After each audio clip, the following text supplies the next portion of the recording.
కొన్నిసార్లు జీవితంలో కుటుంబ బాధ్యతలు చాలా భారంగా అనిపిస్తాయి. ఏం చేయాలో తెలియని పరిస్థితి వస్తుంది. ఎవరికి చెప్పుకోవాలో అర్థం కాదు.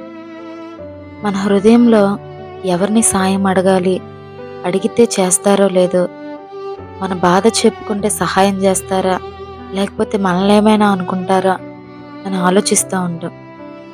అందుకే చాలామంది తమ బాధను హృదయంలో అలాగే పెట్టుకొని బాధపడతా ఉంటారు. కానీ బైబిల్ మనకి ఒక మాట చెప్తుంది. మొదటి పేతురు పత్రిక 5వ అధ్యాయం 7వ వచనంలో, ఆయన మిమ్మల్ని గురించి చింతించుచున్నాడు గనుక మీ చింత యావత్తు ఆయన మీద వేయుడి. మనుషులు మన బాధను పూర్తిగా అర్థం చేసుకోపోవచ్చు. కొన్నిసార్లు మనల్ని తప్పుగా కూడా అర్థం చేసుకోవచ్చు.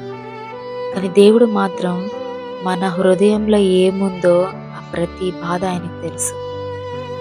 మనము ఒంటరిగా అయిపోయాము అనుకుంటాం, కానీ మనం పడుతున్న ప్రతి భారాన్ని దేవుడు మన పక్కనే ఉండి చూస్తున్నాడు.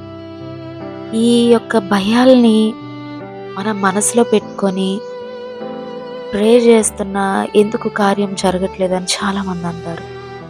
నేనంట, ఆయన పక్కనే ఉండి చూస్తున్నప్పుడు మనకు మార్గం కనిపించని చోట దేవుడు ఒక మార్గాన్ని సిద్ధం చేస్తాడు. ఫైనల్గా ఒక మాట, బాధ్యతలు ఎంత భారంగా ఉన్నా దేవుని మీద నమ్మకం విడిచిపెట్టకుండా ఉంటే గనక మన బాధ్యత, మన బరువు మోయడానికి ఆయన సిద్ధంగా ఉన్నాడు. Thank you. This is Pratyusha.